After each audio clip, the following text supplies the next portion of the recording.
कुठलीही पद्धतीची युती करत असताना तुला 1 देतो, 2 देतो, 3 देतो असं काही न करता सन्मानपूर्वक झाली तर सगळे समाधानी आहेत. अगर नाही झाली तर मग रत्नागिरीचा भारतीय जनता पक्षाचा कार्यकर्ता तसा सक्षम आहे.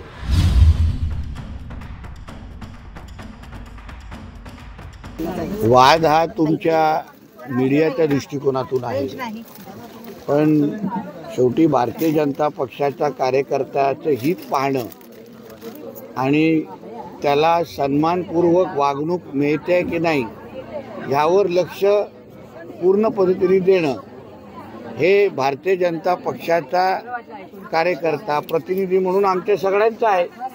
आम्ही मंत्री आमदार होण्या अगोदर भारतीय जनता पक्षाचे कार्यकर्ते आहोत, म्हणून आम्ही जेव्हा पण जिथे पण बोलतो, ज्यासाठी पण बोलतो ते भारतीय जनता पक्षाच्या कार्यकर्त्याला योग्य मान सन्मान मिळावा एवढाच आमची इच्छा आहे.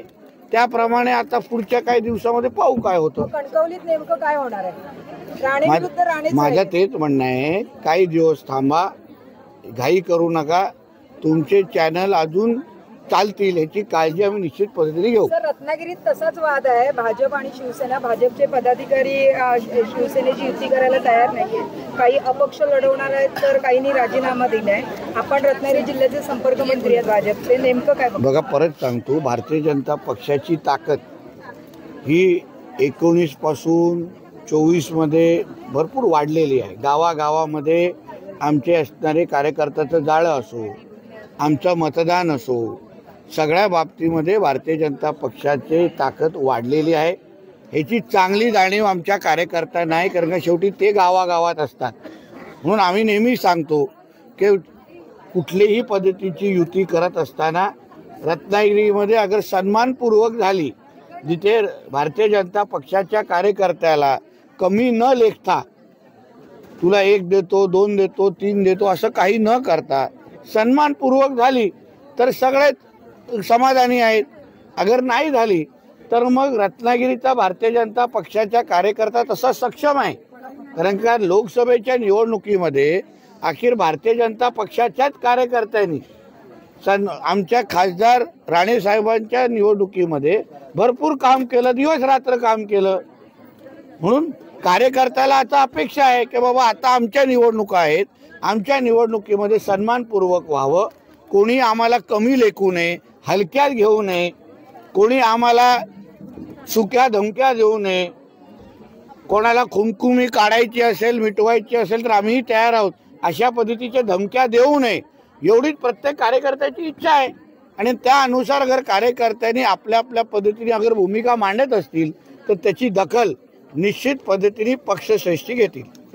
दुबार चोरीचा मुद्दा आहे, तो परत आलेला पाहायला मिळतोय.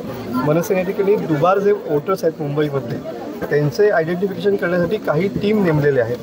कसं त्या टीमला मी सांगेन ना, पहिलं जरा मोहम्मद अली रोडवर जावा, नल बाजारमध्ये जावा, बहिरमपाड्यामध्ये जावा, किंवा आमच्या इथे पण किनारपट्टीच्या काही भागामध्ये पाठवतो. कसे दुबार, चौबार, 10 बार सगळे आहेत. हां, आणि ते नेमके आमचे आहेत का किंवा बांगलादेशी आहेत, रोहिंग्या आहेत, पाकिस्तानी आहेत. म्हणून अशा ज्यांना दुबार काही यादी घेऊन कोणाच्या घरात जायचं असेल ना, तर आमच्या हिंदू राष्ट्रामध्ये आमच्या हिंदूंच्या घरात जाण्याची हिंमत कोणी करू नये. हिंमत असेल तो मोहल्ल्यांमध्ये घुसा, विचारा तिथे कोण कोण किती किती राहत आहेत. मदरशामध्ये जाऊन विचारा काय काय चाललंय तिथे. याद्या दाखवण्याची एवढी हिंमत असेल ना, तर तिथे जाऊन मोहल्ल्यांमध्ये घुसा आणि विचारा की कोण किती असतं, कसे असतं. सगळेच बुरखा घालून मतदान करणाऱ्या महिलाच असतात का, हेही थोडं तपासणी करा. तिथे बडवण्याची भाषा करा ना जरा मोहल्ल्यामध्ये जाऊन, मग आम्ही बघू. सर, आपल्याला आयोगाची नोटीस आली आहे. आपण राज्यात कुठल्या आयोगाची? अल्पसंख्याक माझ्या हातात आलेली नाही. त्यांनी त्याचं काम करावं, मी माझं काम करतो. हां, हिंदू राष्ट्रासाठी, हिंदुत्वासाठी मी सदैव बोलत राहणार. त्यांना त्यांचं काय काम करायचं असेल त्यांनी नोटीस पाठवत राहावं. सर, आज कार्यक्रमाला राष्ट्रसेविका समितीच्या धन्यवाद. कार्यक्रमाबद्दल विचारलं काय एकूणच सांगाल, कारण मग तुम्ही त्या अनावरण देखील केलेलं आहात. नाही, क्रांतिकारक फडकेजींच्या शिलालेखाचा अनावरण आज ह्या गावामध्ये झालं.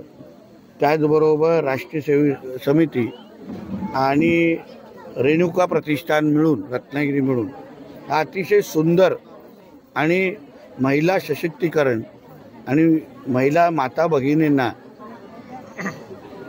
त्यांना सशक्त आणि स्वावलंबी आणि शक्तिमान बनवण्याच्या दृष्टिकोनातून हा अतिशय उपयुक्त असा कार्यक्रम आता इथे आयोजित केला होता. विविध क्षेत्रातला माता भगिनींचा मान सन्मानही केला.